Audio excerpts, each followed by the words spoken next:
We are back at Bree Stevens Field in Madison, Wisconsin, with multiple legacies on the line. It's Championship Sunday at the AUDL Final Four, and after a full season of drama, it all comes down to one game for the glory. Yesterday in the semifinals, the Dallas Roughnecks raced past New York in a high-scoring athletic shootout, while the Madison Radicals jumped out to a sizzling start against Los Angeles, giving their hometown fans a thrilling night filled with amazing layouts and euphoric celebrations. Today, the Roughnecks and the Radicals meet with a title at stake. Dallas looking to spoil the Wisconsin party, and Madison ready to rise to the top of the ultimate world. 4 quarters, 2 teams, 1 champion. And it all starts right now.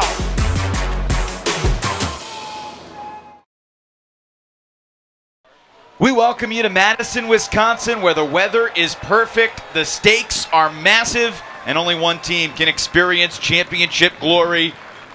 The Madison Radicals looking to win the title at home against the Dallas Roughnecks, who won the championship on this field 2 years ago. It's a privilege to be with you alongside Brian Jones and Chuck Kindred. I am Evan Lepler, and legacies are defined by games like this.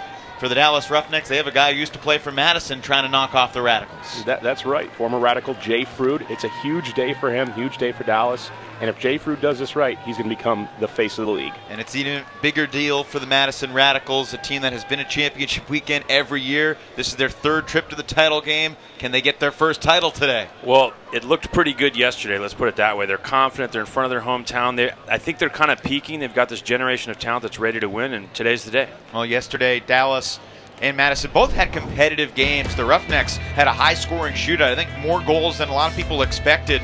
32-30 was the final. Both teams made a ton of plays. Dallas just made a few more. Right, it was a really high-scoring affair. A lot of deep throws early on in the game, and then Dallas figured it out. They knew how to limit New York's deep game, forcing them to take the underneaths, and they just made more plays. Here at the start of the 4th quarter, Kittredge almost brought him back, but Jay Frood rescues the play, and after that, it was the Connor Olson show. 19 years old, getting the job done. Plenty of different young players stepping up for Dallas. Olsen, also Carson Wilder. They're going to need those guys to be huge again today. Speaking of huge, Kevin Pettit-Scantling setting the tone early for the Radicals, who got off to a sizzling start against Los Angeles. Yeah, he was on fire yesterday. The off-season training program obviously put him in good shape this year, and they were making big plays in the lane, man D and possession O, opening up some of these deep shots and getting a little help from their receivers like Kevin Brown. Even in high-stall situations, it seemed like Madison always had the right bailout against the Aviators. They did, and they were making plays. I mean, watch this trailing away, flying backwards, Jeff Babbitt-esque catch. I mean, just all the discs that were up in the air were theirs, and look at Coolidge skying the pack. Sterling Kanaki was a star, Thomas Coolidge as well, and Kevin Pettit-Scantling literally leaving it all on the field. It's a big day for the Radicals. Tim DeBile, the owner, and the coach. He's been waiting for this moment to try to win the title. He's had several chances. Hasn't had a better one than he's got today. It's the Roughnecks and the Radicals for the title coming up. The Dallas Roughnecks victory yesterday came at a price. Kevin Richardson, star offensive cutter, injured left ankle. He's not on the field today. His former college teammate Dan Emmons, one of the defensive leaders, one of the 3 captains of the Roughnecks, also out today. Ben Rogers and Connor Ugetta are into the lineup for Dallas, and they'll be relying even more on the youth. The Roughnecks won the toss. They chose to start on defense, so we're going to see this Madison offense first. I think Madison would probably prefer to start on D because they began with 4 consecutive breaks yesterday against LA. Yeah, it doesn't get much better than the start they had yesterday against Los Angeles. But we'll see. I think Dallas's speed is going to be a little bit overwhelming for Madison. However, the size battle, with those 2 big guys going down for Dallas, it's not looking good, and they got these big corn-fed Midwestern boys on Madison that are going to give you some trouble in the air. Yeah, they got a lot of big boys over there. And then the other part of it, too, is that even though Madison played the later game last night, Dallas had to slog it out. A lot, over 50 points played in that game. More than that, over 60 points played in that game in the hot sun. With the injuries they've had, this is really going to test that Dallas depth. Dylan Larberg launches the opening pull, and the 7th AUDL Championship Game is underway. Madison on offense with Pat Schreiwise, Ben Nelson, Peter Graffey, Colin Camp, Avery Johnson, Dave Wiseman, and Scott Riggles. Deep shot looking for Peter Graffey against Dalton Smith, and Graffey rises up for the opening goal. Well, that's good news for Madison to immediately get a good-looking deep shot. No hesitation, winds and delivers. Not an easy matchup necessarily. Dalton Smith closes and makes bids on discs in the air all the time, but Graffey's so good. Dalton Smith, he's an athlete in his own right, but he's usually better at guarding undercutters and handlers. I got to wonder if we're already seeing the loss of Dan Emmons on the field, where he's going to take a matchup like this, and instead you have the undersized Smith. He gets up there, though, pretty close. Closest only counts, though, in horseshoes and hand grenades. Peter Graffey had 2 goals yesterday, but scored the first goal of the game against the Aviators and gets on the board in just 12 seconds against the Roughnecks. Dallas and Madison met in the regular season last year, one of the first interdivisional games of the Cross Coast Challenge in 2017, a game that the Radicals led 13-11 into the second half before the Roughnecks went on a huge run to pull away and win by 6. Look how soft this Madison defense is. Every single cutter defender is backing, forcing Dallas to go under right now. And they have a poach in the lane from the handler set. They're trying to get it to his sideline now, put it in Malachek's hands. He had a couple of turnovers yesterday against New York. Chris LaRock, Matt Jackson, Brandon Malachek, the handlers, Jay Frood, Connor Olson, Thomas Slack, and Carson Wilder downfield. Wow. Pretty physical and bumping downfield on Jay Frood. You got Kanaki on Frood.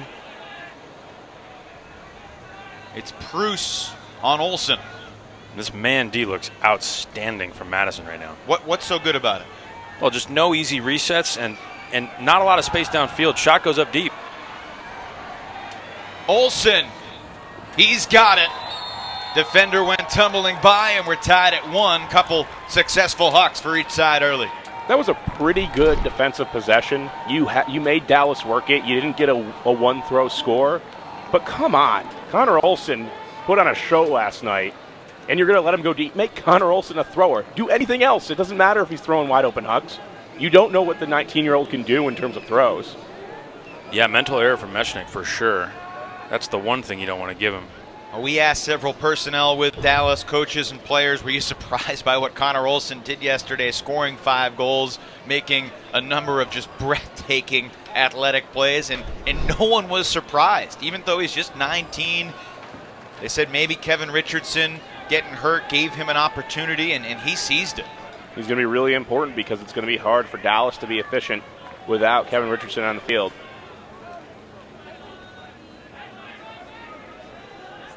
For the first time at championship weekend, Andrew Brown is on the field. This is a difficult reset, and it's saved by Dave Wiseman.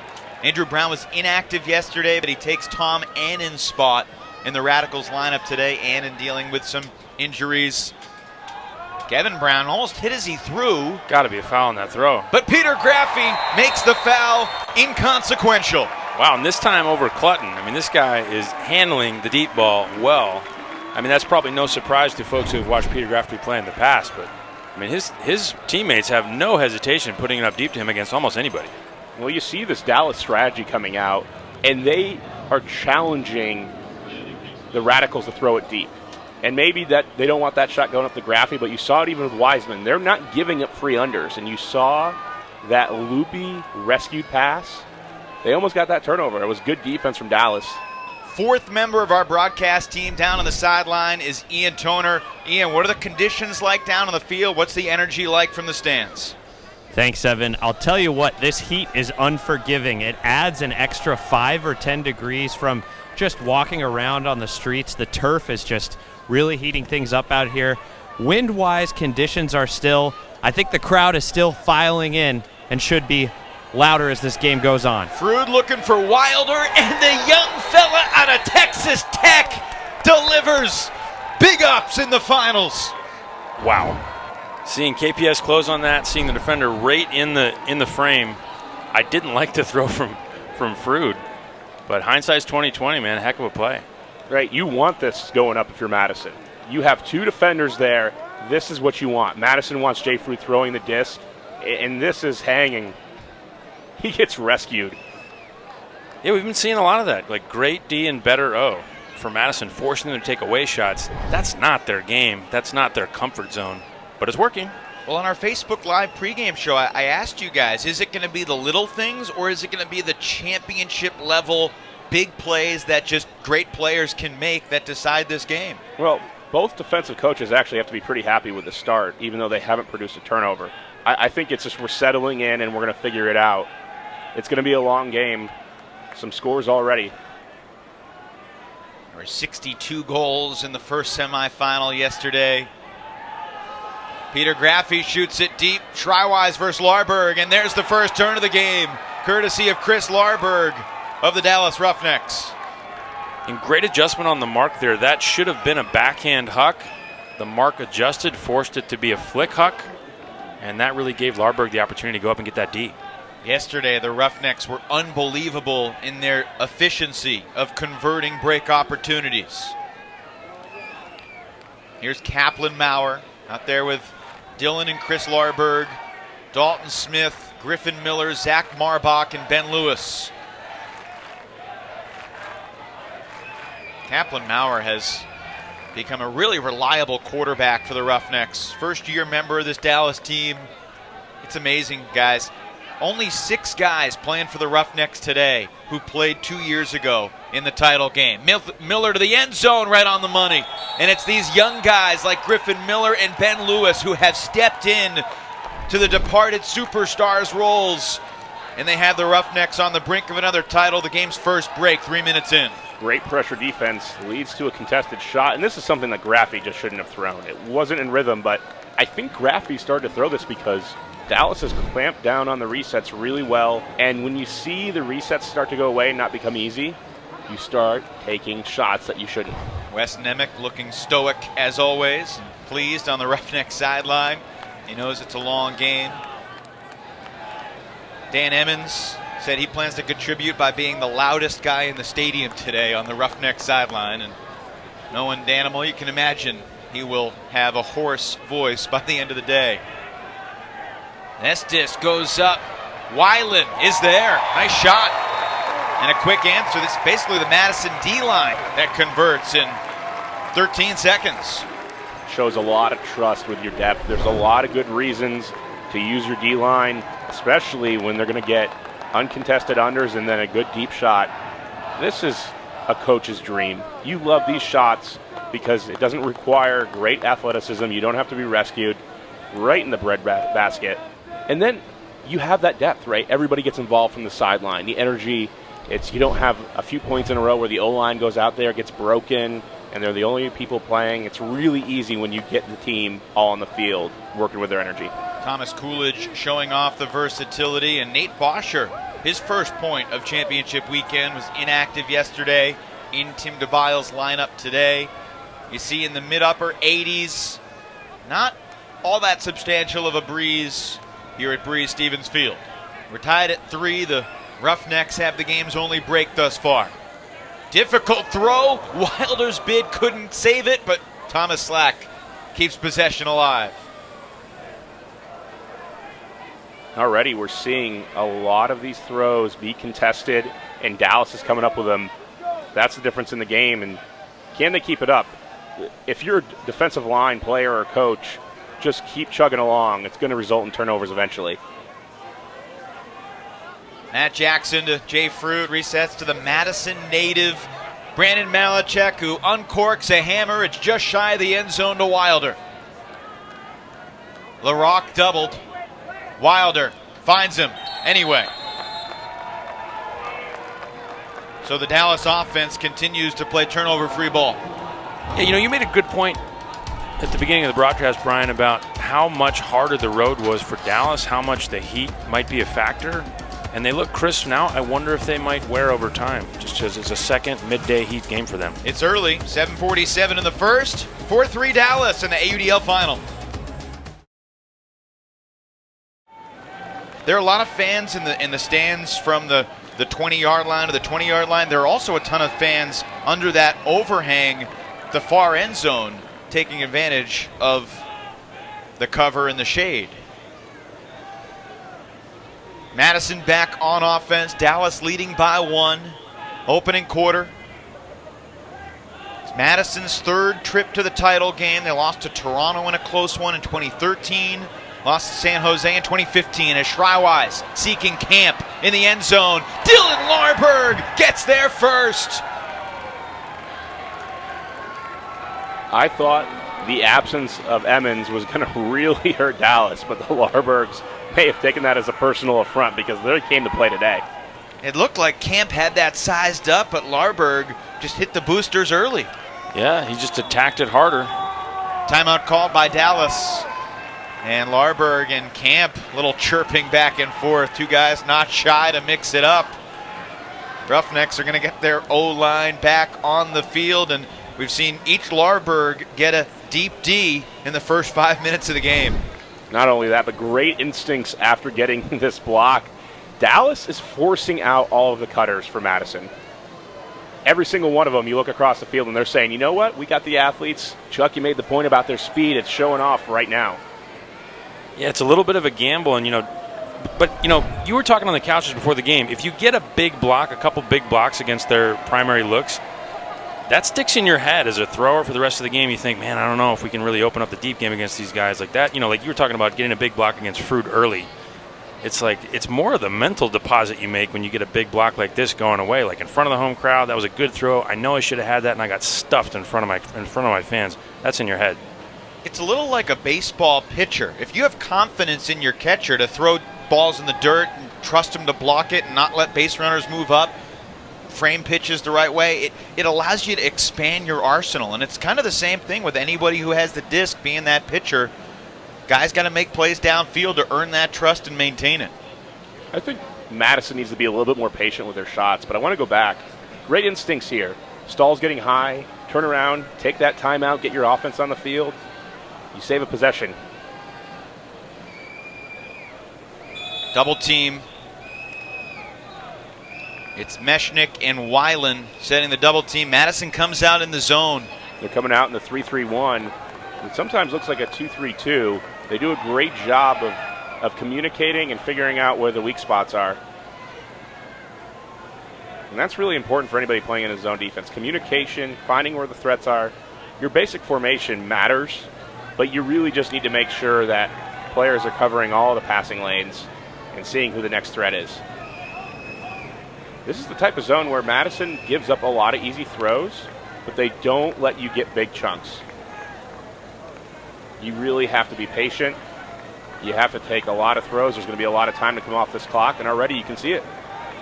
And Peter Graffi led the league in Ds a couple years by basically hanging out in the back of this zone and waiting for teams to get bored and just huck one just to make things exciting. It's funny, mentally it is kind of a grind. You have to stay patient. You're not going to be able to take the looks that you want to. And it's kind of this is the South Division here. They want to score, they want to make big plays, and it just doesn't give you that opportunity. It's funny, we didn't even really see much of Madison's zone yesterday. They didn't need to pull that card out against the Aviators. There's not a lot of handler motion here from Dallas, right? They're hanging around. If you have your handlers be really aggressive, just like Matt Jackson is right here, this is what allows you to gain yards, quick movement, get different angles to attack this defense, and you start to see the momentum carry. Crossfield hammer for Frood.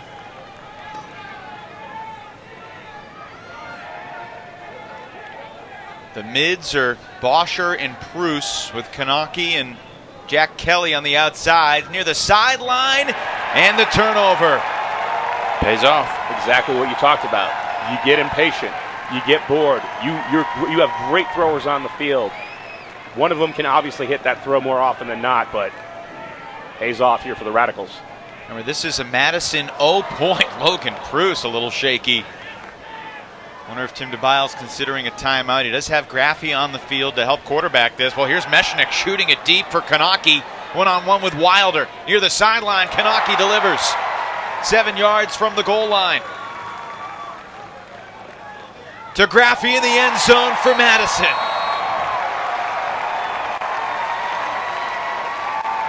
Wow, Feels like a big swing in the game right there. It does, and what a gem Kanaki is. I mean, he takes what's an awfully loose throw from Andrew Mechanix, but I think Mechanix saw the matchup, saw his receiver, and said, I'm going to put it out in front of him and just hope for the best here. And Kanaki's been doing this all weekend. What an excellent player. We get excited so much about athleticism for good reason, but Kanaki there boxed out Wilder. He makes this play before he even goes up for the disc. You see Wilder, look how high he gets, right? But it's around the outside. There's really no chance for him to get that block, and it's because Kanaki does a great job. Does the work early, pays off later. That's 3 goals for Peter Graffi. Scored the first one, the second one, and this last one. We're tied 4-4. 4:33 to go in the opening quarter. I would love to see that zone once again. It's going to have 2 roles. One, it might be your best bet of getting a block, but the other part of it is it's a change of pace. And I think we're seeing it right now. At least KPS is sitting in the back.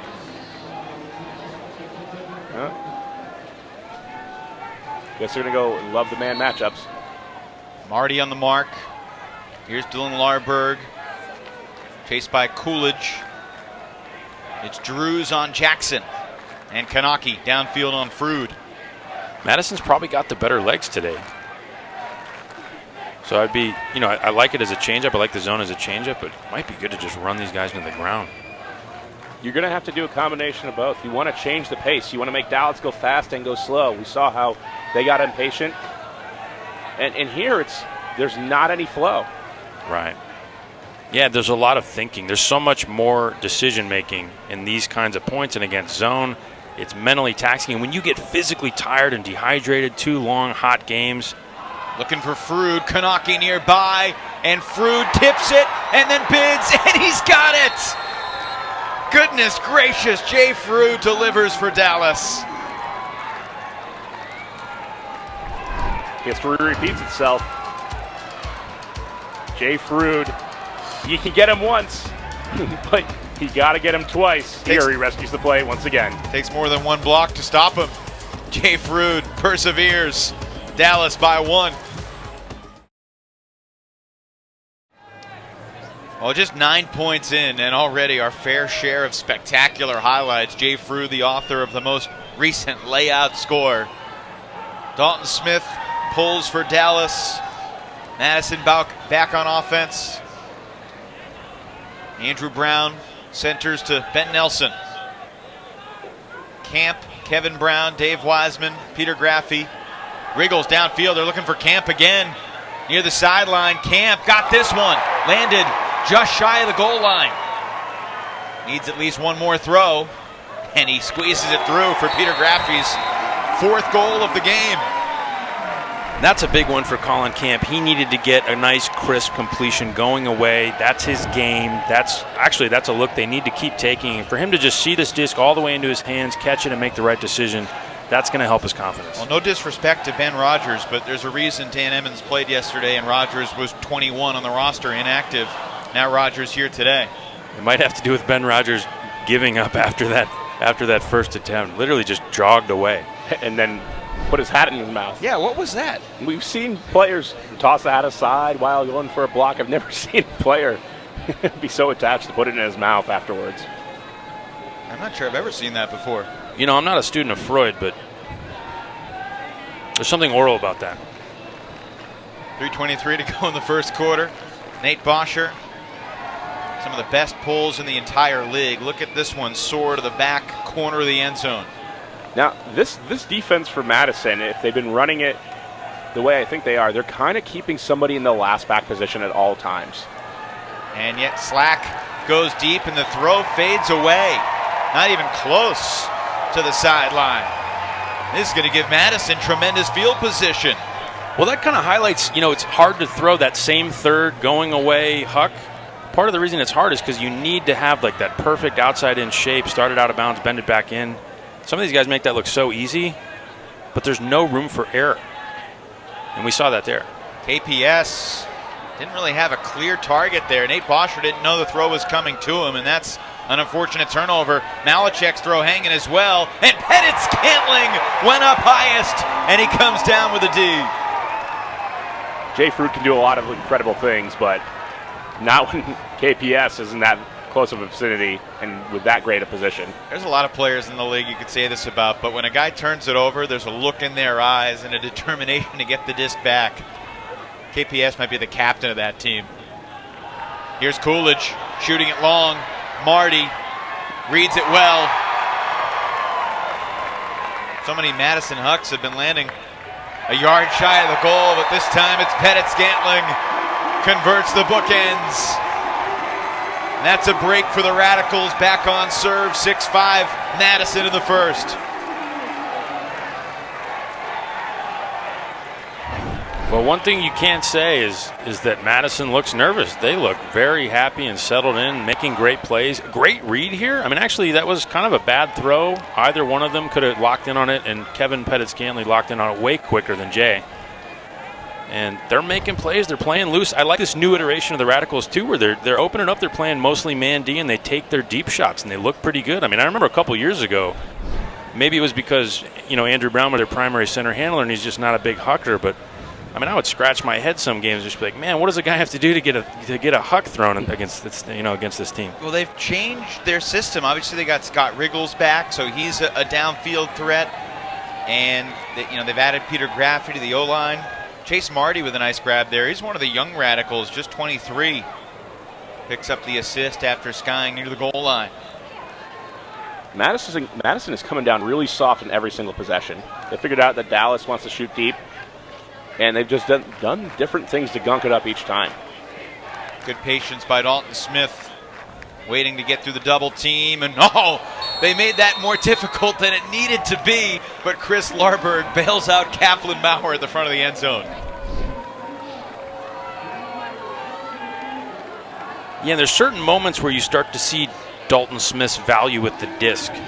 And there was just a couple touches during that point, especially against the double team, where he just looked, I mean, as a coach or as a fan, it's like, I'm glad the disc is in his hands. He's going to do the right thing, and he looks completely comfortable, even against pressure. We all know the look of that freshman college handler, although the kid's playing in high school now, coming to the ready to go.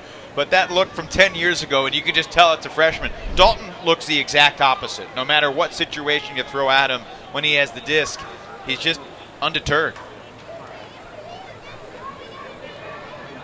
Chris Larberg, the goal. His brother Dylan to pull. And this is the chess game now, right? We've seen the Madison zone. They've tried different things. Dallas had a nice possession. Madison has gotten comfortable chucking this disc deep, and that was because Dallas was forcing all the cutters out. Now you see Dallas. They've changed it up. They're playing on the other side. Kevin Brown looking for Colin Camp, and that's through the reach of Camp's left arm. I'm sure he'll watch the replay later and feel like he should have had it. Camp made a great move. Larberg was trying to force him under, and Larberg bit on the under, and then it went deep after that. Camp should have had a goal. Yeah, and I wonder mentally, Larberg got him going away the last time. So there's a way that when the disc goes up, same guy, you're in your head a little bit, you overthink it, and you miss. I mean, literally, you just misplayed it. Hand did not get to the disc. And Connor Ugetta, his first touch of the weekend near the sideline, keeps it alive. And now shooting it deep, looking for Ferruda. And it's Dave Wiseman who came in at the last second to knock it away. Just a bad decision. Middle of the field where all the defenders are hanging out. Curving back to where the defense can make a play. I'll tell you, Brian, Dylan Larberg has been a playmaker all year, but he's also been a bit of a chucker. Only completed 86% of his passes during the season. And now, with these players out, you have to rely on new people. We saw Slack throw it out of bounds, and we've been singing Slack's praises for a while, but it's been as a reset for many years. He's got to do some growing fast. Underneath to Camp. Lefties it out of the reach of Brown. Gives it back to Dallas, and time's winding down. And there was a foul, and was there any time left? No. That's the end of the quarter. Larberg not even wanting to fire deep, and, 12 minutes, 12 goals, nothing decided. That was a lot of fun to watch, though. It absolutely was. We got 3 more of them, Chuck, and who knows, maybe the first overtime in AUDL Championship Game history. 12 minutes in the books, 36 still to play. Madison and Dallas even at 6-all at Frisbee Field in the 7th AUDL Championship Game. 6-all as we go to the second quarter here in Madison. We've got Ian Toder in the Pierre Maguire spot, inside the glass, between the two benches. Ian, what's the energy like, and what have you heard from the sidelines through the first 12 minutes? The energy certainly picked up as this quarter has progressed. These teams are starting to feel each other out, and you could feel the emotions of both teams ebbing and flowing with turnovers, and you can see teams getting more and more invested in some of the referees' calls. You notice Tim DeBile and some of the coaching staff not happy with exactly where they pinned Carson Wilder's huck going out of bounds. You could feel the stakes rising for both teams. Thanks, Ian. Dallas with the disc to start the second quarter. Each team with one break. Madison certainly missing an opportunity in the closing seconds there as Colin Camp rushed the throw lefty to Kevin Brown, overshot him by a long shot. Offsides on the pull, another mistake, giving Dallas the disc at midfield. Brian, what's your penalty for your teams when they go offside? A lot of yelling. Those are the things you can control, and it's just never a fun moment on the sidelines after that. So that's why people think you're so angry when you're coaching. A little less stressful here in the booth, we hope. It's always fun with you and Chuck. Lots of yelling, though. When you see the athleticism like we've seen, it's hard not to get emotional. Connor Olson with the disc. Resets to Jay Frood. Frood with one layout score in the first quarter.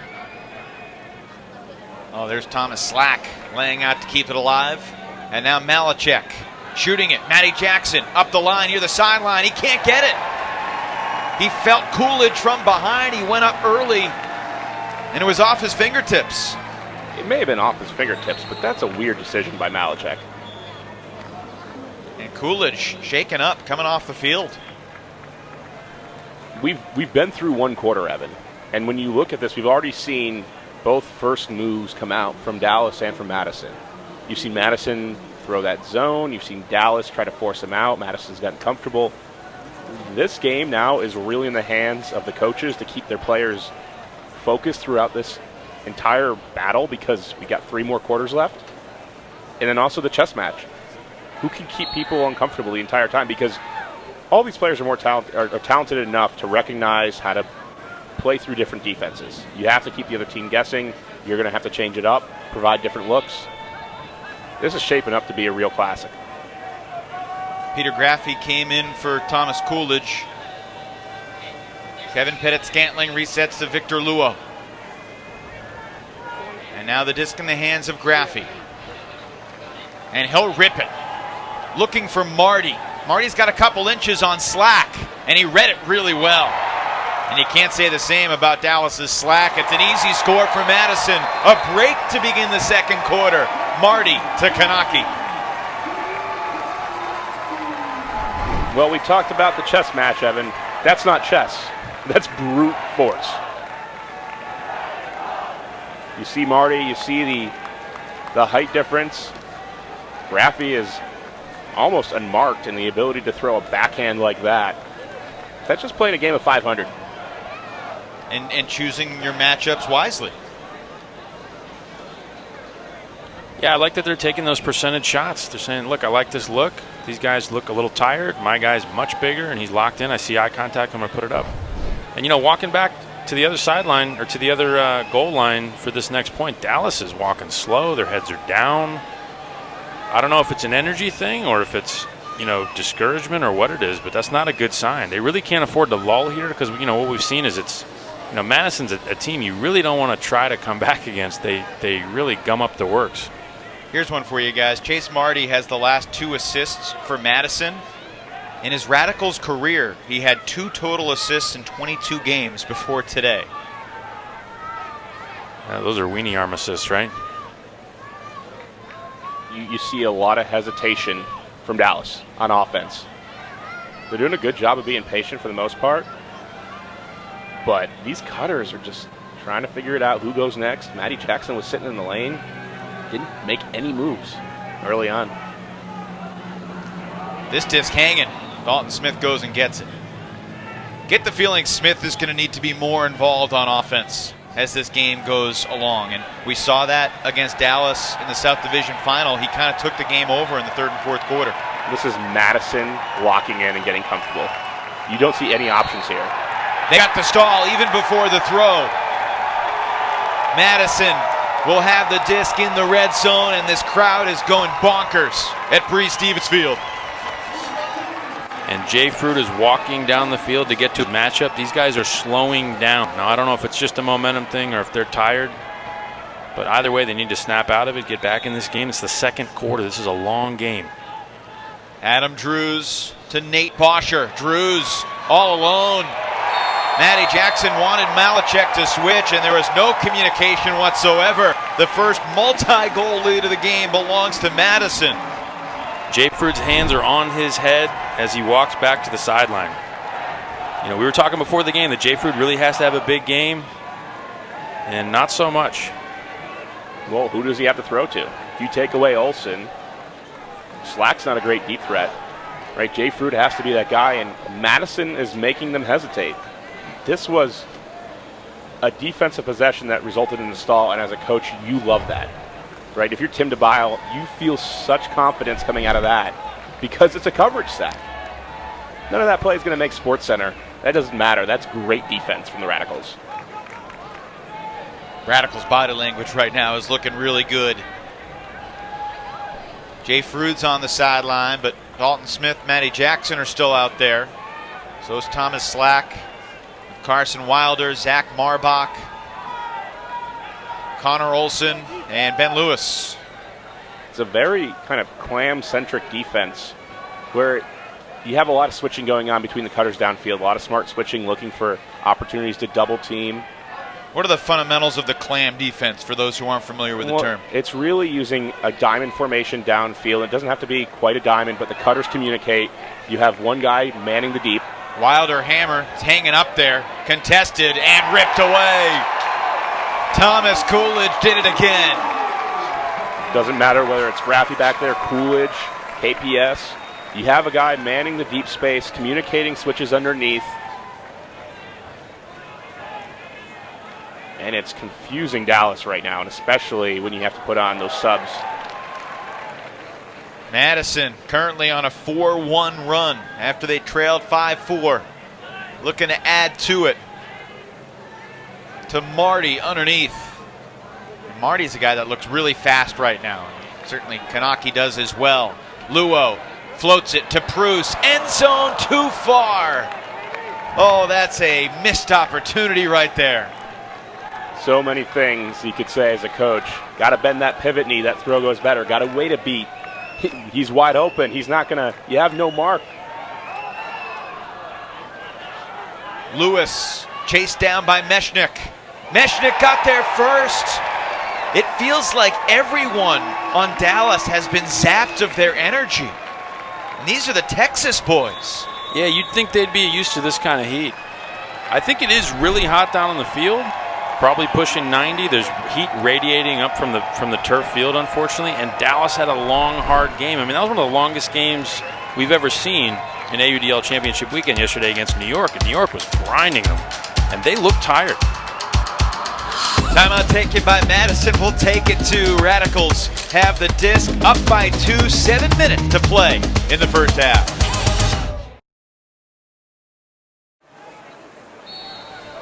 I really don't like this timeout call. You had a chance to keep a lot of those players for Dallas. Dalton Smith was out there. Keep tiring them out, even though your D-line may not be as efficient as your O. I just think you're winning the energy battle. Just keep that going. There's still room to use another timeout later on.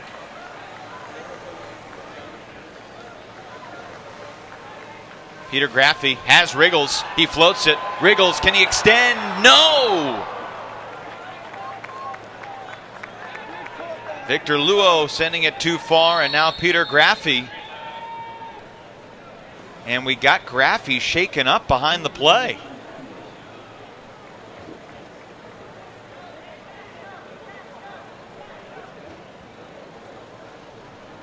asking for a foul call. Yeah, I didn't see what happened. It sure looked like he threw exactly what he was trying to throw, but got shaken up. Maybe stepped on. Maybe, I don't know. Maybe he's just saving face, folks.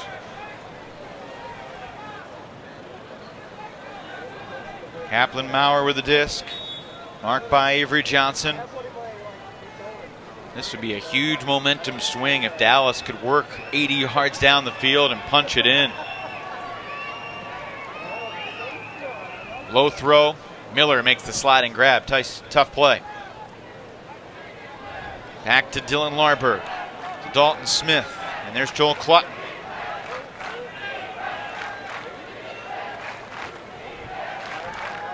If you're Dallas right now, just get to halftime as close as you can. You need that rest. Go sit in the shade.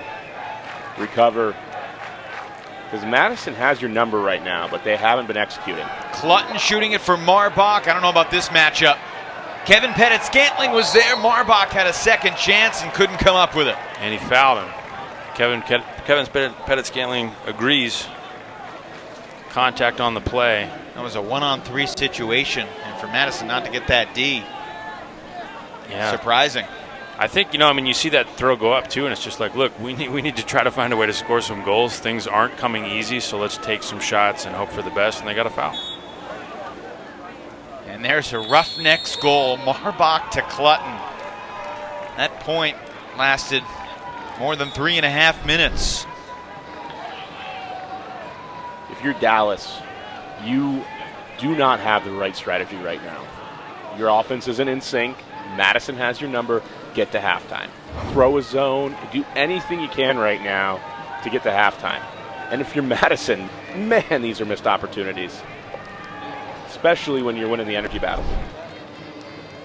I think, to your point, definitely want to limit the damage here in the second quarter. They're obviously dragging a little bit here in the second, and they got to get out of the second, get to halftime, refresh, come out. But Dallas, these guys are gamers. They like big games. They like big moments, and they are not shy. These guys do not lack in confidence. Texas, not known for being shy. Everything's bigger in Texas. Dalton Smith, never seen him look anything but confident my whole life. And I expect these guys to pour it on. They're going to at least get a big push in the second half. They got to keep it close, though.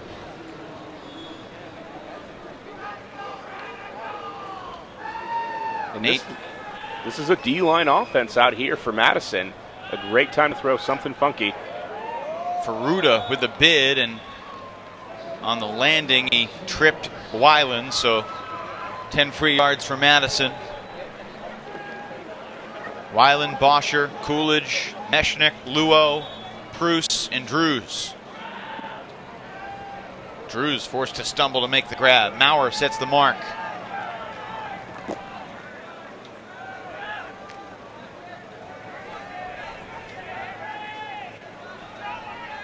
Certainly a very different pace compared to Dallas's game yesterday. Man, I really don't trust Victor with the disc. Every throw, the pace, the shape is a little off. There's great handler defense from Kaplan Maurer, intercepting the reset. And then he scoobers out of the double team, but Victor Luo comes up with a D.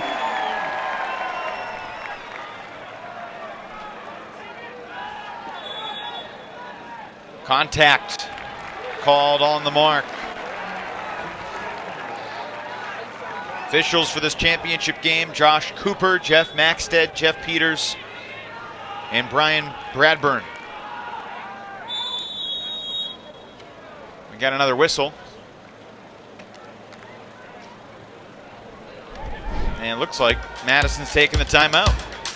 Last timeout call didn't work for Madison. We'll see if this one does after the break. It's a 1-goal game, under 4 to play here in the first half.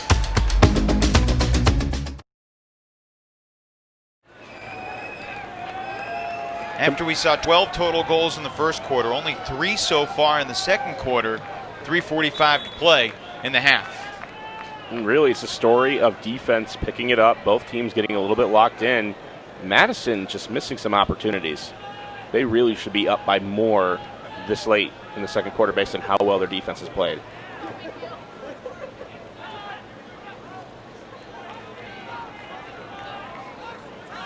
Colin Camp to Kevin Brown. Daring throw. It worked! Peter Graffi with a heroic bid for the Radicals. Chuck, when that left the thrower's hands, what were you thinking? This is either SC top 10 or a lot of bench time for Kevin Brown after this point. I thought it was a turn. Well, big fan of the Scuba, but Graffi has to make an incredible play. Both of these offenses are out of sync right now. They don't know what to do. You see the hesitation, and anytime hesitation happens, as a defensive coach, you love it. You love it. Is the fact that they're out of sync more about fatigue or defensive tactics? I think that's got to be defensive tactics and also offensive tactics. They come out of a timeout, they're fresh, they're ready to go. Their handler motion, they were like, hey, should you go? Wait, what about me? No, you. And anytime you have that moment, that's what leads to the Kevin Brown Scuba, because nobody's moving. Dallas has had that problem because Madison's been really locked in. Let's see if they continue that kind of deep defense. Great pull to start things off. Another amazing pull. Nate Bosher not messing around on the pull. Basically 100 yards on the fly. Dalton Smith to Jay Frood. Madison is playing pretty loose. Just taking away a lot of deep looks, forcing certain players out. You see here, they're trying to make Malachek become a deep cutter. That's not a win for Dallas whatsoever. When you say they're playing loose, is that a bad thing? No, loose is not necessarily a bad thing here. You just give them a lot of space, ability to switch, contain. Olsen looking for Jackson near the sideline. What a grab. Inbounds. Jackson maintains possession to Olsen. Thought that throw was tipped potentially. Yeah. Well, it might have been tipped, and this was a triple team, which is going to allow Dallas to center the disc. You can double team in the AUDL, but if you got three guys defending right on the disc, that's a violation. Good call by Josh Cooper, the trailing referee, and nearly another triple team here. And I think they're going to call that exactly. What's the word for 5 players? In vicinity? There's no signal for the referee for 5 players on the mark, I don't believe. I think it's just a triple team. And what happens if you've already gotten the disc centered on the goal line and then they triple team again? I mean, I feel like that should just be a goal at that point. It's like you can't really advance the disc anymore. I mean, I think if half the distance to the goal. If the referees deemed it purposeful, they could call it unsportsmanlike. That could impact the next pull. Right, otherwise there's no reason not to triple team, right? And this is that end zone that Madison has been known for. Dallas able to punch it in. Chris LaRocque to Connor Olsen. The end zone doesn't work there, but I like the call. You're trying to make the offense do something different. And sometimes playing man-to-man here in the end zone is just too easy. This is just a little too easy, too. Yeah, not ideal. It's a second assist for LaRocque, who had 8 assists yesterday to lead the Roughnecks in their 2-goal win over the Empire. Guys, this is the first AUDL championship game in 5 years that has not included Bo Kittredge, who was 14-0 in AUDL playoff games coming into yesterday, and Bo played well and brought back his youthful energy and athleticism, but it wasn't enough to get New York over the hump. Well, Big Jim was letting him know. Jim Garanser was Bo called him being a sore winner this morning, and so maybe Bo's going to start his offseason training pretty early and get back at it for next year. I have to imagine Bo will be back. What team will he be playing for? It seemed like you really enjoyed this run late in the last couple months with the Empire, putting things together, assuming a leadership role. The refs have done a great job this weekend of letting the players play, but there's been 5 whistles in the last few points. Riggles turned on the Jets to run that one down. Clutton was nearby. And then a laser beam that floats just enough. Avery Johnson the score, and it's 10-8 Radicals. perfect throw. Have the advantage. Pretty good defense from Clutton, right in the vicinity. And after that, it's just about hitting open hands. Wilder coming up almost clutch. Guys, I don't know if there should be like a wish made or something, but the score is 10-8, and there's 1:08 remaining in the first half. Call your mother. Is that allowed on air? I don't know if my mother would appreciate that right now. Mom, I can't talk. Is Mother's Day coming up? Yeah, next Never can be too early buying flowers. next May. Everybody call your mother right now. We'll wait. Brandon Malachek double teamed to LaRock. Jackson, Slack, Smith, Frood, and Olsen out there on this 0 point for Dallas. Final minute of the second quarter. Madison and Tim DeBile have put so much thought in here how to handle these end of halves, ends of quarters. You have to be intentional about it in some way, and here it's trying to run out the clock. There was a minute left.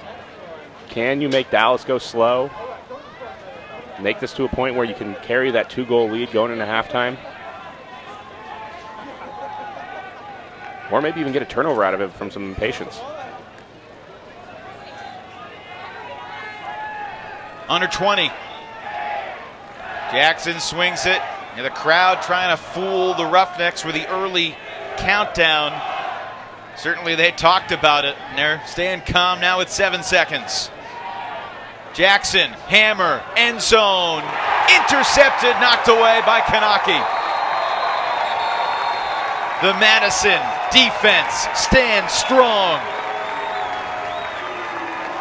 The zone works. Runs out the clock of the first half. You're up by 2. Dallas has to rush. And Graffi getting the job done here. Sorry, Kanaki. So we saw 12 goals scored in the first quarter, half that many scored in the second quarter. Madison wins the second quarter 4-2. Ian Toner wants to chat with Tim DeBile, but he's more preoccupied with what happened in the officiating there late in the half. We'll take a timeout, have a special guest join us when we return at halftime in the AUDL Finals. Madison 10, Dallas 8.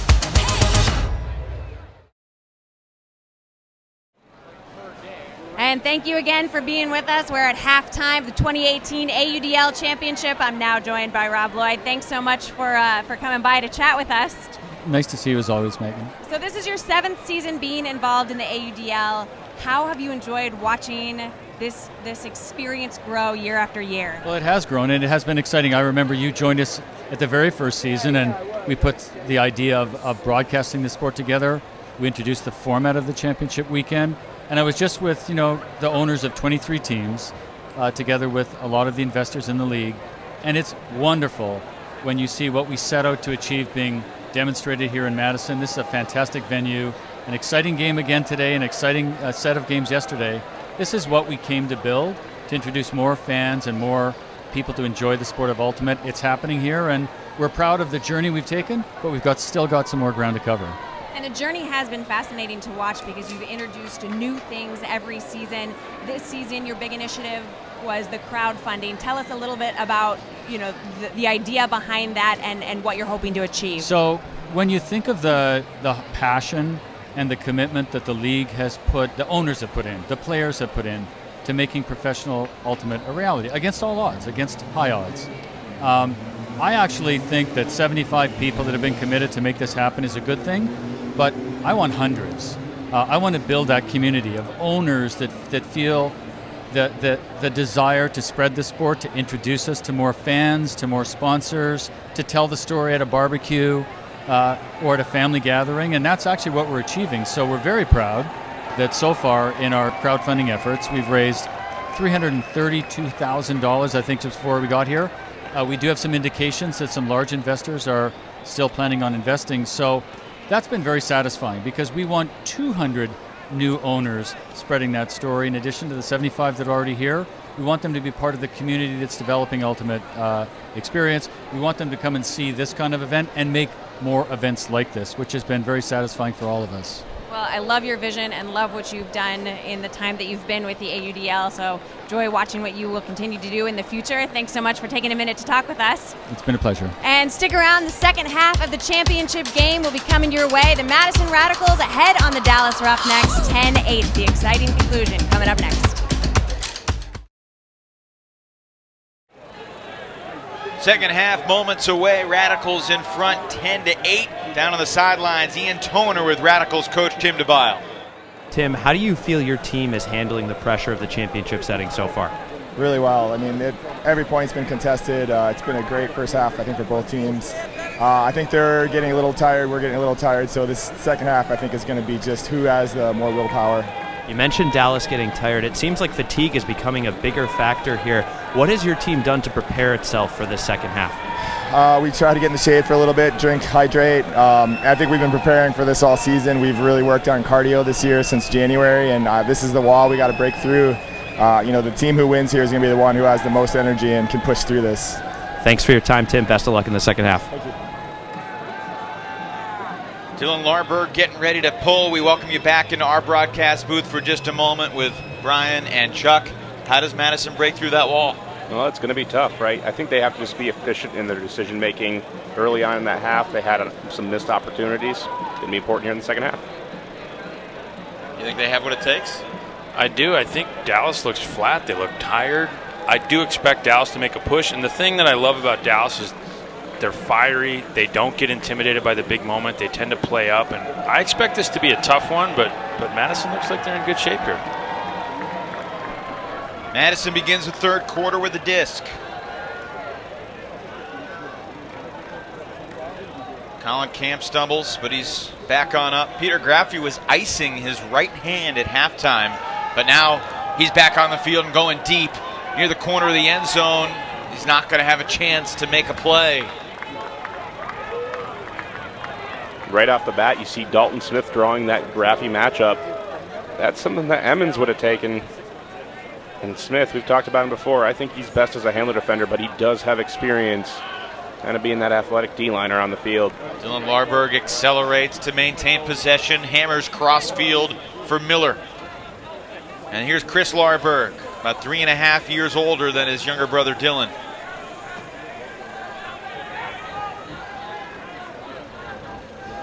Athletic grab by Smith, adjusting. This will be a huge moment to start this third quarter, and the Roughnecks convert. It's a break. 62 seconds off the clock, and Dallas back within one. Zach Marbach in the end zone for the Roughnecks.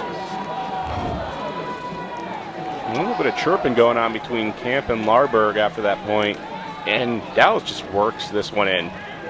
After Smith has the high release break, and really, you can call that a break. That's just defense being in the wrong position. Here, this is just too easy. Coming across, slash cut across the horizontal. Nobody in sight. When Tim DeBile is talking about winning the energy battle, and that's the way that's the level of defense your O-line plays after a turnover. Whoosh. And that's the thing. Madison should be up more going into the second half. They've had a great defensive strategy. They've mucked up the offense. A couple overthrows in the end zone, short range in that second quarter. Costly mistakes. Kevin Brown hammered from behind by Ferruda. Ferruda's been laying the lumber today. That's a couple bids that he's had that have resulted in guys hitting the ground, fouls called. He's got to clean it up. Two officials coming together to decide whether this is 10 yards or 20 yards. I think this has got to be 20 yards. There's no chance of this play. You got to go through the receiver. Even if you touch this disc, you're just going to blow him up. Well, it looked like he lowered his shoulder, too. Like he was clearly bracing for impact. It's like, hey, pal, if you're bracing for impact, maybe don't make the bid. They did call it a 20-yard unsportsmanlike. It's Ferruda's first. If he were to get a second, he would be disqualified from the game. I think that's a good call. There's just no way to make that play without going through Brown's back.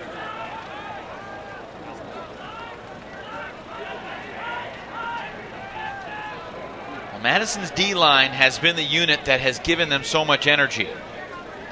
This This is mostly a D-line look right now on offense.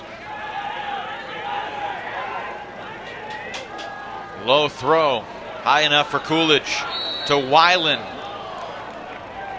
And there was a pick called before the throw.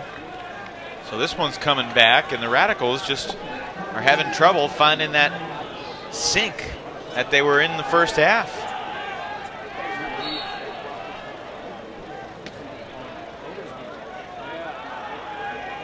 Well, I think both defenses here are just locking in. Oh, what a grab by Luo. And a violent landing near the sideline after saving possession. This is tremendous athleticism from the 24-year-old. Yeah, a little air bounce backhand out to space by Drews. Kind of gets away from him, but Luau makes him look good. Look at this extension. Well, these two franchises are kind of similar in that both have won their division each year they've been in the league. This is Madison's 6th year in the league, Dallas in year 3. Yesterday was the 100th game in Radicals history, including the playoffs. They're 85-15. Yesterday was the 50th game in Roughnecks history. Dallas is 45-5. And that throw belies the excellence we've seen from these two teams through the years. And another air bounce backhand that gets away from them, and now a third air bounce backhand. Intercepted by Weiland.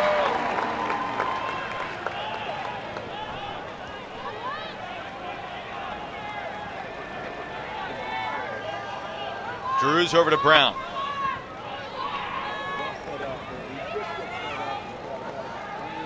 Circled his cut to get around Clutton. Coolidge, tight space up the line, runs it down into the end zone. Bruce elevates for the score.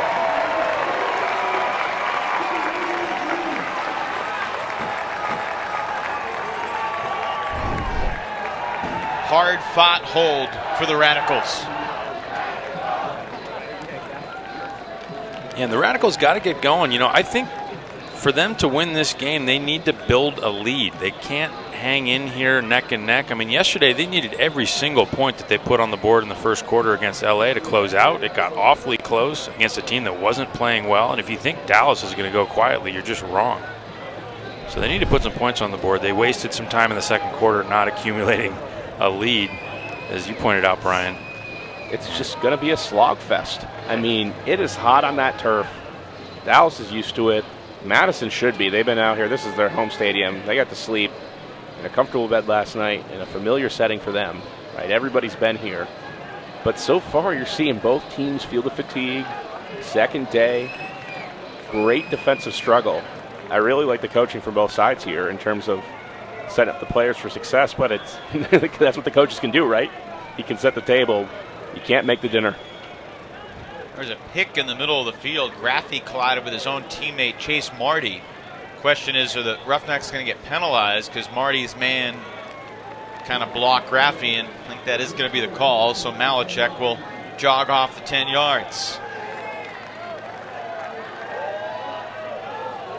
There was not an urgency from the Radicals in hustling down to cover that pull. And I'm wondering if you guys think that is strategic and tactical, or if it's just a sign that the Radicals have lost a little energy and mojo. No, it's not always strategic and tactical intentionally, but it could be. I think they've done it successfully throughout this game. Thomas Slack milks it for everything it's got. Oh, and then tried to sneak it through, but did not anticipate the defense of Andrew Mechanix in the tight space. What a play. That's it. Talk about those tight windows before the game. Near the sideline, and Jay Frood contests Kanaki well enough to get the disc back. And it'd be nice to see Frood get going here. It's been awfully quiet this game. Had a couple good plays in the first quarter, but you're right, Chuck. Ever since, he's looked a little fatigued, which is understandable. Back to Jackson. And a touch for Slack. Slashing up the line, playing catch. KPS just holds his ground. Now Cruz switches back on to Slack. Pettit Scantling on Jackson. Weiland on Malachek, who fires into another Radicals block. This time it's Graffi. It almost doesn't matter if this defensive line scores for Madison here. You are tiring out every single playmaker on Dallas. Of course you'd like it. You want to build that lead like Chuck said earlier. But man, no matter what the outcome here, you got to celebrate this. This is going to be a battle of attrition throughout the rest of this game. Injury timeout. Kevin Pettit Scantling shaken up, walks to the sideline. Colin Camp coming on for the Radicals. So Brian, what do you attribute? In the first quarter we saw both teams firing on all cylinders on offense, and it sounded like there was a couple adjustments that were made. Is that why we're seeing just a totally different looking game, or do you think it's fatigue? I think it's defensive adjustments, and both teams are pretty locked in. At first Dallas tried to force Madison out, and then they figured out that Madison was getting comfortable. Here for Madison, they've run through the playbook. They've done really good by playing loose, not allowing easy Dallas scores, forcing them to work it. That's what you need to do. Oh, that was a bullet that Bruce was able to snag with one paw. Taking advantage of the double team, Graffi slices it for Camp in the end zone. Largest lead of the day for the Madison Radicals.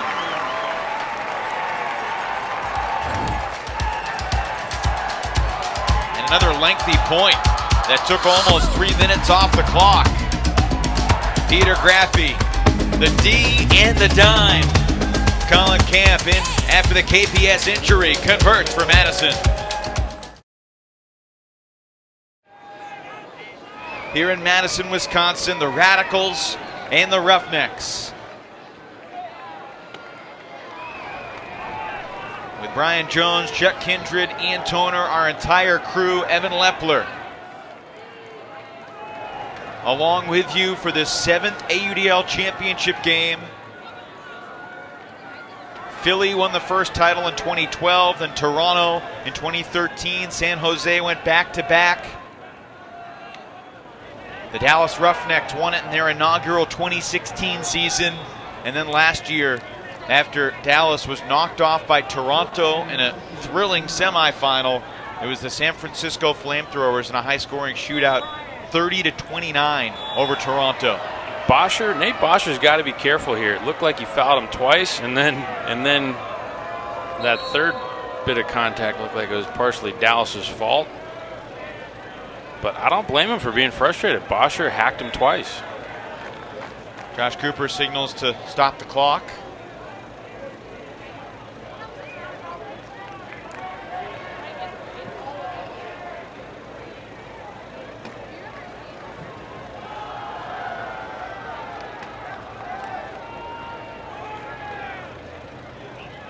It's a double foul.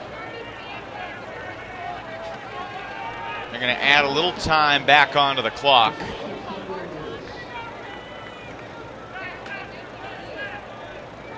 .538 remaining in this third quarter. Maurer gets rid of it quickly to Larberg. To Smith. He has the hammer if he wants it. And he throws it to the open man, Ben Lewis, in the end zone. Another, I would call that a win for Madison. You're forcing Dallas to work it, and even though Smith, who has those creative throws, he hesitated, double clutched the hammer before throwing this, saying, okay, well, where's Graffi, where's Kanaki? I got to make sure of this one here. Madison's in their heads, even when Dallas is able to score. Ben Lewis has been a big player for this Roughnecks team. Joined the team last year after playing for Austin in 2016. 17 goals in 10 games in the regular season for the Roughnecks. And an important big body with athleticism and versatility here in the playoffs.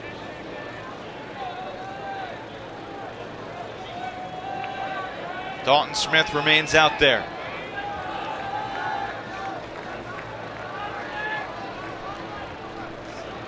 Andrew Brown Looks downfield, takes the free 10 yards to Dave Wiseman, who launches long, looking for Riggles. Clutton defending, battling for the angle. And it's interference on Clutton. Oh, I don't know about that. That's a bad call. That's garbage. Clutton's got the inside position. Riggles goes down, slips on the turf. Oh. That's ridiculous. I don't blame Clutton. He's asking him to call it off, and Riggles is going to take that. That's absurd. There's contact in the lane. Dalton Smith bumping Colin Camp on the cut. So here's what I think. If this gets chippy, which is starting to get chippy, that definitely helps Dallas. So maybe, you win the battle, you lose the war here for Scott Riggles. You don't want to get these guys angry. Right now, Clutton's not doing a whole lot of anything, but you might have just woken him up. Kevin Brown didn't hold on to that disc very long once he caught it for the score before he tried to punt spike it, which didn't work out too well. Here's a look at the interference. Like, come on, bro. What exactly did Clutton do to stop you from making a play? There is some arm contact, but there's nothing that we haven't seen. And Riggles is running to the left and then slips as he tries to adjust at the last second. It's like, you're not even moving towards the disc. What do you want me to do about that? I don't like it. And, Riggles is a guy generally fair player, not a guy who makes bad calls or looks for unfair advantages, but I don't know about that one. Well, there was the contact from the arm, so if Riggles is coming from that perspective, I could understand why he's not using the integrity rule right there. I still think that's got to be a no call in this situation, just based on the way this game's already been played. And Riggles was not going towards the disc. I don't know what else to say. Was not making a play towards the disc. Inches away from being on the line. It's just out of bounds. Disc probably a good 1.5 feet away from landing inbounds completely. And that was not a good pull. They've had a couple bad ones. They put Bosher behind the disc, which helped, but Luo had 3 pulls in the first half that were miserable. Jackson floats the hammer to Olsen. To Frood. Here's LaRock. A lot of space on that open side for him to look to, but he takes the reset. Jay Frood, who broke into the AUDL with the Madison Radicals. 2 years in Madison, now last 2 years with Dallas. And there was a whistle as this throw went up. Olsen does not make the catch. And we'll see how the officials resolve this. Are we watching a club game right now? This is moving awfully slow. A lot of talking.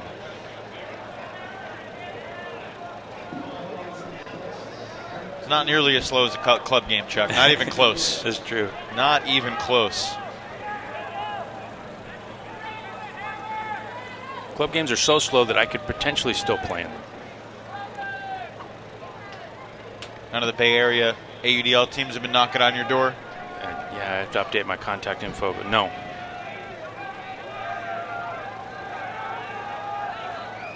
And Kevin Pettit-Scantling calls a foul on himself on the mark of Thomas Slack. KPS leading the championship weekend in integrity calls.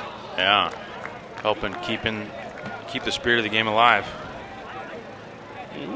Don't think that Frood got that cleanly. Not sure if there's a foul call here as well. And they're going to give Dallas the disc in the middle of the field at the end zone. And he was hit from behind by Kanaki. Looks like he did hang on too. Now we're going to see that Madison end zone.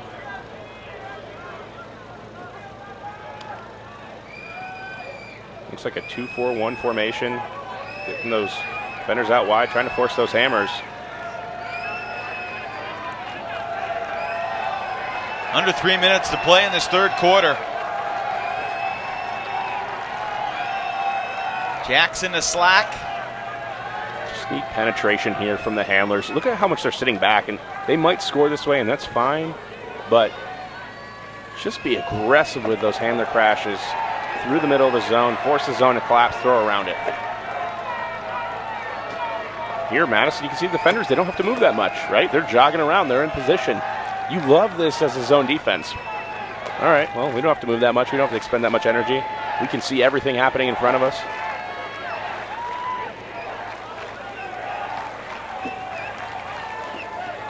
Dallas finally punches it in after taking nearly a minute within 5-10 yards of the end zone. It's really impressive to hold a team for that long with that many passes right on the goal line. I'm a big fan of this end zone. Look. It has slowed Dallas down, a team that scored their 11th goal yesterday, less than 2 minutes into the second quarter. 2 minutes to go in the third. 2-goal game. 2:06 remaining in the third quarter. The ice cream has to taste really good on a day like today. Dallas ready to pull, trailing by 2.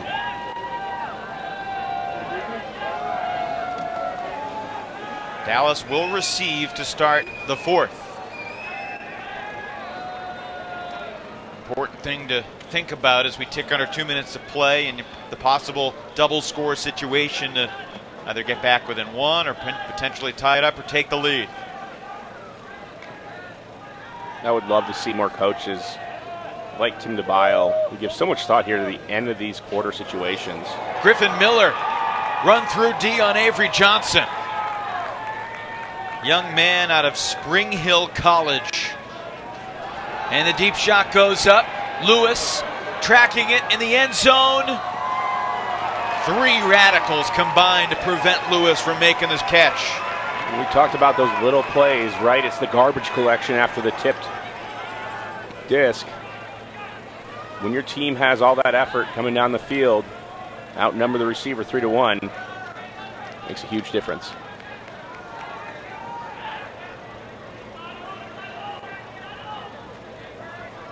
Try-wise.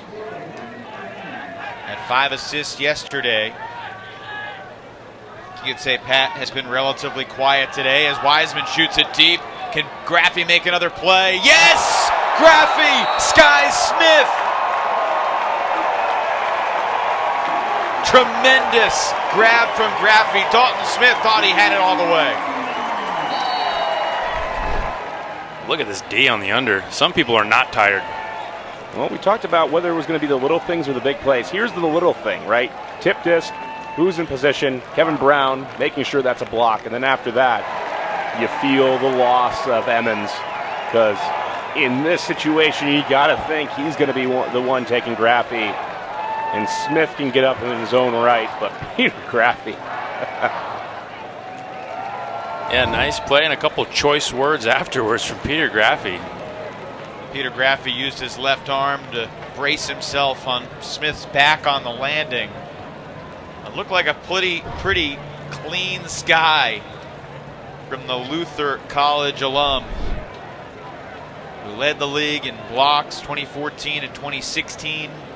He's had great playoff numbers throughout his career when the Radicals have relied on him a little bit more.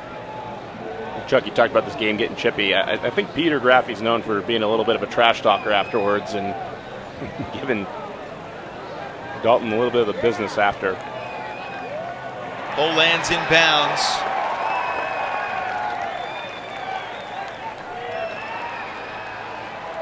Critical 40 seconds right here for the Roughnecks. Zone defense here from the Radicals once again. They were able to prevent the goal at the end of the first half. Can they do it again? Need handler aggressive cuts through the middle here. There's just those passes backwards are great in the sense that they reset the stall count, but Matty Jackson should be really aggressive here. He's at his best when he's moving the disc quickly and then sprinting upfield. Right? Look at how much space he could take. Nice vision there from Malachek finding Wilder. And LaRocque is in the end zone with 3 seconds left. Both these teams have been very good at end of quarter situations. This time Dallas wins the battle. 3 seconds remaining, and an important 3 seconds they are going to be. Yeah, 2 great thrower plays here. Malachek finding the right space. And then you can see Wilder just forcing the defense to commit to one side and throwing to the other side. Really beautiful. I mean, he created an opening for his cutter. That's an underrated skill against zone defense, and something that doesn't get taught is how do you control where the defense goes with your eyes and your body language. So much of zone offense is taught, we're going to move the disc, take the safe throw, or around, and it's one of those skills that's really hard to teach a young handler. Hey, here's what you can do with your eyes. You can get the defense to shift and collapse and do different things. Yeah, if you're on stage and all eyes are on you, for sure, put on a performance. Start acting, look left, throw right. You don't need to use your legs. There's no mark. It's a cup, you know. Remember, no Dan Emmons, no Kevin Richardson to patrol the deep space. Kevin Brown gets it off. This is going to make it to the end zone. Who's going to come up with it? Final seconds of the third. It's tipped and caught. Pettit Scantling makes the grab for Madison. Breathing life into the Radicals' championship dreams. And KPS at the end of the fourth quarter a couple years ago on the loss did not come up with the play in the air, and this year picks it right out of the air, the end of the quarter, gets this crowd going. And this was a nice, you talk about playing the end of the quarter well, getting a quick pass to Kevin Brown, full power backhand. Well, yesterday it was getting a block from his knees. Now today it's getting the goal. No one more excited than Colin Camp. We had the disc go off his hands. Without question, the largest and loudest roar from this Radicals crowd as KPS comes up with a buzzer beater to give Madison a 3-goal lead. He's been carrying that unopened champagne around all season. Madison potentially 12 minutes away, leading by 3 as we head to the fourth. We head to the fourth quarter in the AUDL Championship game. Madison leading Dallas 15-12. Before the pull to start the fourth, let's head down to the sideline. Ian Toner, things got a little chippy in that fourth quarter. How are the emotions down on the field? Thanks, Evan. It's no secret that both teams faced significant adversity there in the third quarter, but there was a real difference in how both teams handled it. Kevin Pettit Scantling was running up and down the sidelines, smacking his own teammates on their chest, imploring them to keep the focus on themselves and what they can control. Dallas Roughnecks leaders like Dan Emmons running up and down the sideline, chirping and berating the refs, gives you a sense of where the focus of these leaders are. Interesting. Appreciate that observation, Ian. Dallas with the disc to start the fourth, trailing by 3. Right now, Madison is just sitting on the deeps. They're behind all the receivers. They're forcing Brandon Malachek to go be a deep cutter, which I think that's a win in my book. So they're basically trying to force Dallas to bleed time off the clock. I think it's matchup dependent here because you see guys like Slack being forced out, and they can be your deep cutter. Yeah, Kanaki deep on Frood. Malachek is going deep, but that's not the target in the deep space the Roughnecks are looking for. And it's not that Malachek is doing something wrong by going deep. He's the one right now with a lot of energy. He's the only one on this team doing that. Pettit Scantling with the footsteps right behind Jackson. This disc floated up. Malachek can't get it. Was he fouled? Yes. Chase Marty got him from behind. That's a good call. It's tough when you're coming through the receiver's back. So you can see him, he can't see you. You kind of have to protect him if you can't make a play without coming through the guy's back. Best to hold up. Brandon Malachek will be 34 in September. He's the guy that tossed the first ever pull in AUDL history in 2012 when he played for the Rhode Island Rampage. For those who had Rampage on your bingo cards, check it off. Rochester Dragons, Buffalo Hunters, Connecticut Constitution. We can go through the whole gamut here. Saw the former New Jersey Hammerhead Jabron Meeser yesterday with the New York Empire. I was a Columbus Cranes fan. Were you? Yeah. Who's your favorite player on the Cranes? Kevin something. Right. Dallas has already taken 100 seconds on this point. They trail by 3. Slack, nice job setting up the cut, gains yards with Marty defending. Continues to Carson Wilder. And here's Frood in the middle of the field. Unleashes deep. LaRock isn't going to get there. He doesn't have the legs. And we tick under 10 to play. And this is the play that we're talking about that separates a great Jay Fruit performance where Dallas wins and comes back versus that. He's got that throw wide open. Drews sending Marty. Slack and Frood trailing. Marty jumped too soon and Frood cleans it up.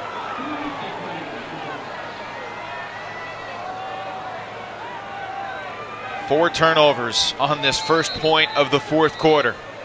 And multiple Roughnecks are struggling. Looks like Carson Wilder cramping over there. And Frood is, he ran that down, but that was not top speed Jay Frood, not by a long shot. I don't think we've seen top speed Jay Frood today. Well, there's just a lack of energy on the field for Dallas. And with Matty Jackson, a player that you normally see, he is just so great at being aggressive, running around the field. He's being turned into a static handler. That's a win for Madison. Do something different. Make an adjustment on your offense.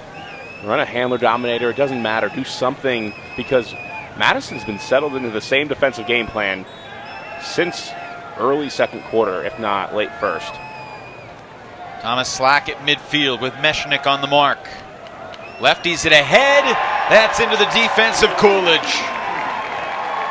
Coolidge is clutch. Over and over again for Madison, year after year at championship weekend. Of course, he had that one play at the end of the Seattle game where he didn't come up with a disc, but I think every other play he's made. But Madison gives us the 6th turnover of this point. Does it matter, though, at this point? Well, time continues to tick, but they'd love to be up by 4 instead of 3. I think you're making this Dallas squad so tired. It's going to be really tough. Dallas has to figure it out really quick. It's tough, too, when, Jay Fruit puts up a deep shot and his receiver kind of just quits on it. I mean, it makes you think, like, well, how are we going to score? If we get an open deep look, I don't know if we can close out. And if we try to work it underneath, man, I don't think we got the legs to do 100 throws down the field. Well, you're just not seeing the O-line adjustments here. Like I said, I mean, it doesn't have to be something dramatic, but maybe a different offensive look. Here it's just playing right into Madison's hands. And Jay Fruit's walking. Just threw the disc and he's walking slowly towards the action. I mean, it tells you a lot. There was a stall. The 7th turn of the point. Kaplan Maurer trying to argue that he got it off. Tim DeBile throws the flag on the field, signaling timeout, trying to get the crowd fired up. I'm not sure we've ever seen that from DeBile on the sidelines, trying to will his team to the finish line. In the finals of the AUDL Championship Weekend, Madison by 3, timeout on the field. Back here at Frisbee Field, just off the edge of the state capitol in Madison. And this place is packed. There are probably 1,000 fans sitting under that overhang at the far end zone.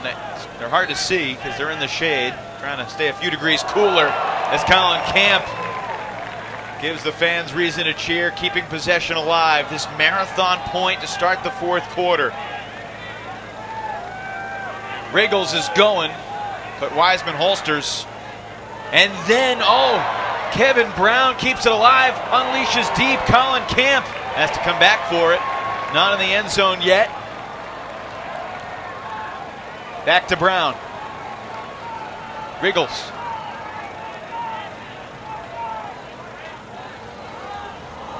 Try-wise, evades the landing of Larberg and then scores for Madison.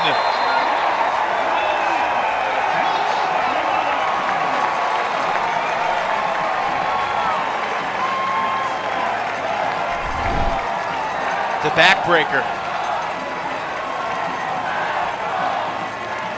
Madison's offense hasn't been efficient, but it's been good enough. We see Colin Camp. If that's a turnover, after the timeout, And then Larberg giving everything. They don't quit. Wow. How about Riggles and Brown being so involved in that offense in the red zone? Those two guys, a combined 72 years old. You can just look at the sideline. Madison, I mean, this is where the home crowd pays off. Dallas, hands on their hips. They're feeling it.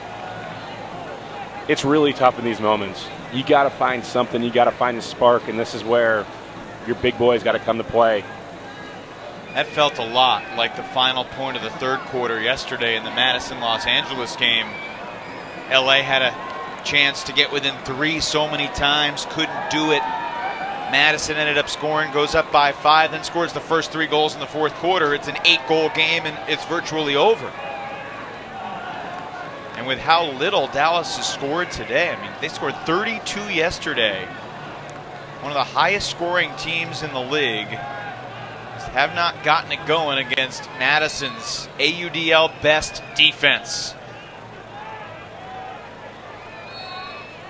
And I'm not sure how many more variations Dallas can pull out of the quiver.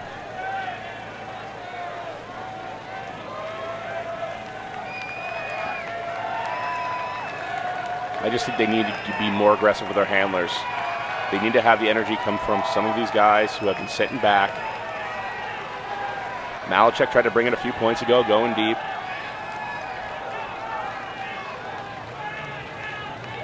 I thought we might start to see that zone from Madison to slow this game down. 4-point lead, 6 minutes to go. Dallas has not been efficient working it through their zone defense.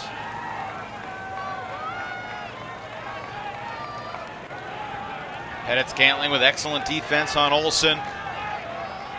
Jackson is slack. KPS poached off but recovered with the help of the poaching D of Jack Kelly. To Smith. Even if Dallas can punch it in here, it's taken them more than half of the fourth quarter to get a goal in the final frame.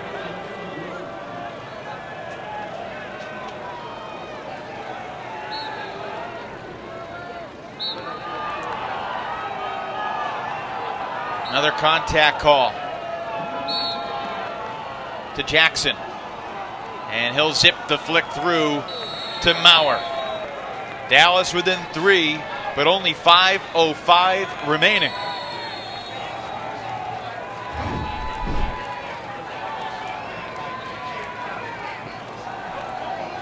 A lot of physicality on the line and almost another triple team.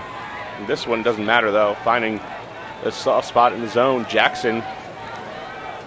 Nice good look off, too. Yeah, and we saw it again. The defender's watching you to see where you're looking, so tell him where you're looking and then throw somewhere else. Private eyes are watching you, Chuck. That's right. What is the last gasp strategy here for Dallas? Force them out. Get the Larbergs to make a play. Or try to roll the pole out of bounds and use the double team. You got to be quick. Worth a shot. You have time. You can do this. Yeah, 5 minutes is a lot of time. Clutton and Chambers set the double team on the sideline. And Nelson hammers it back to Graffy.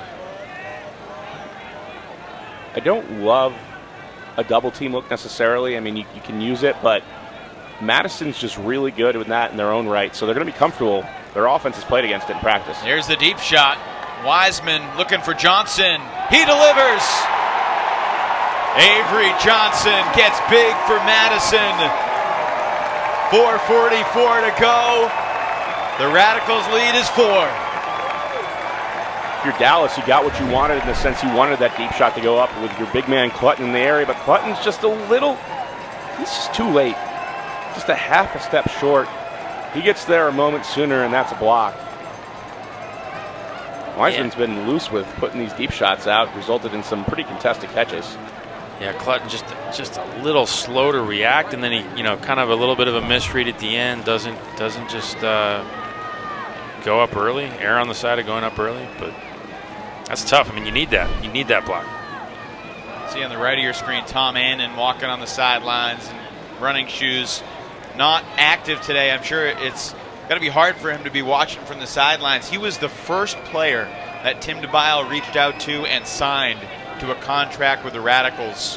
One of the leaders of the Madison Ultimate community. And DeBile thought, this is 5.5 years ago now, if I can get Tom Annan, then others will follow. He has that respect. And he's played in so many games and been huge in so many games throughout his career. There's a guy like Nate Bosher. His first year with Madison. He was on the 2014 San Jose Spiders, remember? That won the title. Now at least Graffy is just strolling down the field. And it looks like we're going to see that zone. 2-4-1 coming out. Just going to make Dallas have to work it here. Dallas can't. They have to be more aggressive. They have to find ways to beat it. And if it's going to be... Well, here's the deep shot looking for Olsen, and he gets there. But he's shy of the goal line. To Frood, and he's in. Graffy was close. And he's shaken up. I was going to say, if you want someone to do it, Malachek's really good at putting up those murder balls, as you call them. Totally. Yeah, now's the time. Now's the time. You're going to have to take percent of shots. And if you see it, shoot it.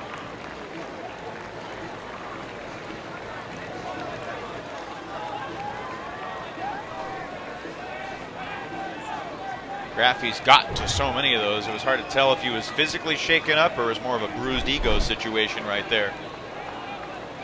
Alas, Dallas within 3, 4:18 to go. Madison has never been this close. Can the Radicals finish the job? This time you're going to see Clutton on the mark, starting out using the big man. And Larberg stopping the easy hammer. Squeeze it through. Schreiwise gives it right back. Oh, Wiseman has Colin Camp wide open. That was very easy. In 6 or 7 seconds, Madison scores. Almost too quick. You love putting points on the board either way. I wish Dallas would come back down and just their foresight. I mean, you had a good opportunity before. I think you want Dave Wiseman shooting this disc deep. Instead, he's going to get an uncontested goal. Turns around, got multiple options. Colin Camp is usually a pretty good receiver. That makes it just too easy. Yeah, I kind of agree. I like the idea of coming down and just baiting a deep shot and just hoping for the best. You know, you got speed, you've got a puncher's chance. And at least then, you know, you're going to get a quick turn or a quick goal either way. I mean, throwing a double team against Madison is it's something they're prepared for, to put it mildly. It's what they do in practice every week. Yeah, they know the ins and outs of a double team. Again, it has the look of a zone defense, although Graffy was just hanging out deep. Now he's going to come up as Madison matches up.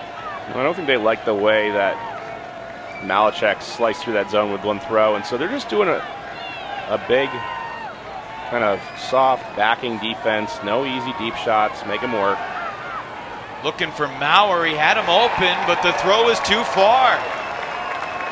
Yeah, he was open, Evan, but that's a timing cut. Maurer is still making his in cut before that disc is thrown. Makes that jab step in, ungraffy, goes deep. And those types of timing cuts, you either have them and it's chemistry or not. And you know, how often is Maurer playing offense for this squad? Graffy looking for Pettit Scantling. LaRock can't catch up in time. He drops off. KPS flings it to the end zone for the Radicals score. Pettit Scantling to Marty. 5-goal lead for the Radicals.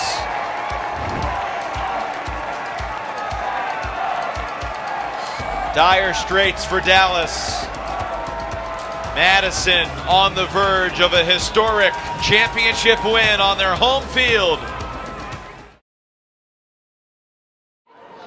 The Madison Radicals hoping to have their name engraved on the championship trophy. They're a little more than 3 minutes away from closing out the title. Dallas, do they have a last-ditch hope? Got to score fast. No Jay Fruit on the field. They're trying to score quickly and then maybe get him out there on the D-line. Here's Clutton with Weiland defending. Oh, great handler defense by Coolidge. Forced the reset, difficult, and then Dylan Larberg, the somersault to reset.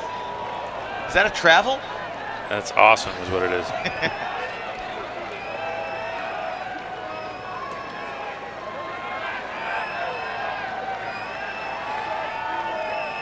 Under 2.5 to play. This crowd roaring in delight. Lewis is there for the score to get back within 4, but only 2:19 left.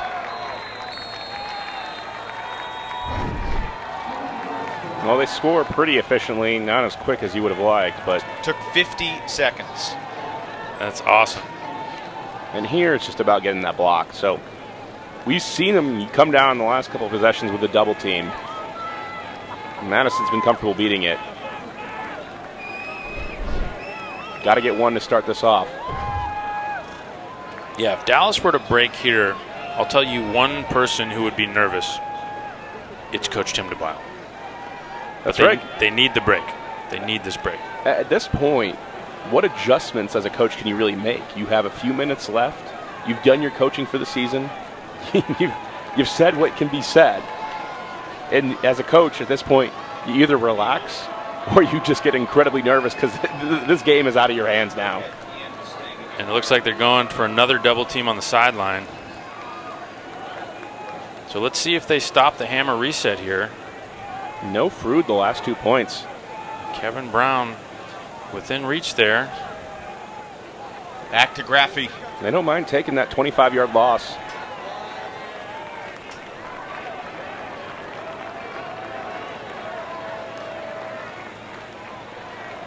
And here, Madison, I would be shocked if this Tim DeBile-led team just doesn't try to play keep away here for the rest of the 2 minutes. There's not a lot of pressure. Right. And I mean, just kudos to Madison's coaching staff because I think we're seeing a coordination right now, and it's because they won the chess match. Dallas was a little bit depleted, of course, with some of their big-time athletes. But all the work they put in, all the specialization of figuring out how to play defense. Not in the end zone yet. That might be good news. They get to bleed more time off the clock. It looks like it's Madison's day. The Radicals, under 90 seconds to go, lead the Roughnecks by 5. And just Dallas is trying to play aggressive. Right now, Madison's used to these situations. They play the zone, they play the double team. They're prepared for this moment. Madison's really been in control since the first quarter. It looked like Dallas had some life there, but the fatigue has set in, and they've asked different players to do different things. We talked about Jay Fruit at the beginning of this broadcast, and after he had that throwaway early on in the fourth quarter here. Yeah, just not himself today. I think, that New York game really took a toll on Dallas. I mean, they lost 2 guys, obviously, but that was a long, hard, hot game against a really athletic team. Babbitt didn't really see the end of that game at full strength, and Dallas just looked sapped. A couple years ago, Tim DeBile told LT World, look, we've shown we can compete at the highest level, but competing and winning at the highest level are not the same thing. Radicals a minute away from garnering their first championship. And there's a layout from Mechanix, and he's called for a foul on Olsen. And he's disappointed. He wants more. Hey, Mechanix, you're about to get a big trophy. You don't need to be worried about your stats right now. Right. He looks genuinely disappointed that he's about to win a title, but he didn't get a run-through layout catch block. That was very close. well, it's no longer going to make the highlight reel. So 32 seconds left. Dallas scores to Griffin Miller. Another one of the young players. It's probably the future of this Roughnecks team. And Dallas, look, it's going to be a miraculous 3-year run. They go 17-0 in 2016, and then 11-3 in the regular season last year, 13-4 including the playoffs. This year, they're going to finish their season 15-2. But they're going to fall just short. And the Madison Radicals and their fans are going to start a celebration that's going to last through tonight, through the fall, into the winter, and beyond. The winter. So cold. This will help keep them warm during the long Wisconsin winter. There's no question about that. I think, a win like this, it puts something into the culture of the program. Madison is now a championship city in Ultimate. And there's something to that. You get used to the idea that, hey, championships happen in towns like this. Players from Wisconsin beat great teams. That's so valuable for the future of Madison Ultimate. I think it's a bright one. Legacies you talked about at the beginning of the game, and what does this do for Pat Tri-Rise and Colin Camp, Kevin Brown, and then Andrew Brown? Is this his last game here? Tom Annan. The most satisfying countdown in Radicals history. For the first time ever, the Madison Radicals are the champions of the AUDL.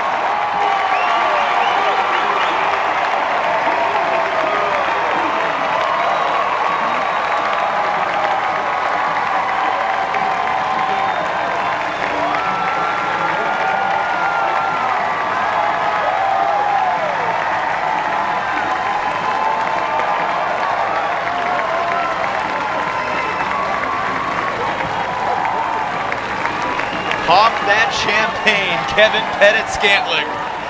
Not sure how it'll taste. It's been carried around in the Wisconsin summer heat for the past 5 months.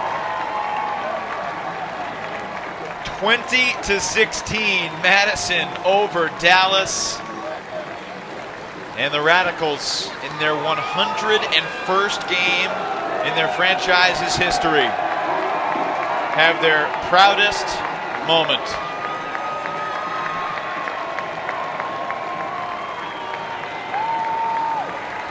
After years of heartbreak at championship weekend, losses to the Bay Area, losses to Toronto. Well, and let's talk about the difference between the Bay Area putting together a juggernaut mail-in order talent kind of roster versus Madison developing this talent. These are homegrown guys. These are folks that have come up through this program, most of them going to college in Wisconsin, learning and growing together as players and as men, and they come out here and they win a national, a North American professional ultimate championship. That's incredible. This is not a big town, but they put champions on the board. Just saw Matt Weber pick up his little boy from the sideline. Scott Riggles hugging his family as well. Such an emotional moment for so many of these players. Megan Tormey getting situated down on the field as we see Tim DeBile with his daughters Summer and Capri. And Jim Garanser, the owner of the Roughnecks, congratulates DeBile, the owner of the Radicals. A gracious moment from Jim, who's experienced the trophy before. But today is Madison's day, and Megan Tormey standing by with Tim DeBile. The champagne cork has been popped. Megan, let the celebration begin. Take it away. I have to ask, it's been a long road here. How are you feeling right now? Well, it's 5 years of frustration, and getting the win today feels amazing. The fans were incredible. The players just worked so hard. I'm just so proud. I've been with these guys, most of them for 6 years, and it's been a journey. We've had a lot of tough losses, and getting a championship has just been amazing. Well, here's the moment you've all been waiting for. The commissioner, Steve Gordon, is going to present our 2018 champion.